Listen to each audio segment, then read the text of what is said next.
As you watch the news about Syria, I want you to remember something very important. Israel started bombing Syria literally hours after Assad fell. It hadn't even been 12 hours that they started bombing Syria. The prisons weren't even empty. Syrians were picking babies out of Sednaya prison. They were digging through the labyrinth trying to get people out from underground so they didn't suffocate. That is when Israel started bombing Syria. There wasn't even a centralized command. There wasn't even a power structure. There was nothing. It was merely hours. They weren't even on their own 2 feet. That is when Israel started striking Syria's infrastructure. So this whole cock and bull narrative that's been cooked up since, that's been manufactured by Israel. Do you know what Israel's been doing in Sweden? They've been funding a drug cartel that happens to be made up of Druze, but a very unpopular drug cartel that's causing problems for the rest of Druze in Syria who are trying to integrate into a very fragile country coming out of 54 years of Ba'athism. Israel started funding that militia, and that militia started committing atrocities. And two things can be true at once. That militia being funded by Israel is a vile militia responsible for human rights abuses, and al-Sharaa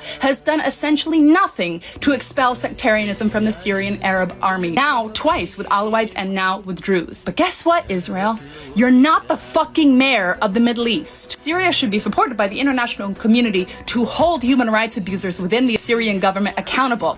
That's not your job, Israel, and certainly not the job of a bomb. You don't like that you lost your lapdog, the Assad regime, which you've never threatened to assassinate the same way that you're threatening to assassinate this government. That's a red flag to me. Yes, there's problems in the new Syrian government, serious lapses that people like you and Khamenei in Iran want to exploit. Still to this day, Syria has not fired a single bullet at Israel, but Israel's invaded Syria multiple times. But out. Now, this is part of Israel's project to stab Syria in the wounds of Assad and twist the knife. That's what's going on.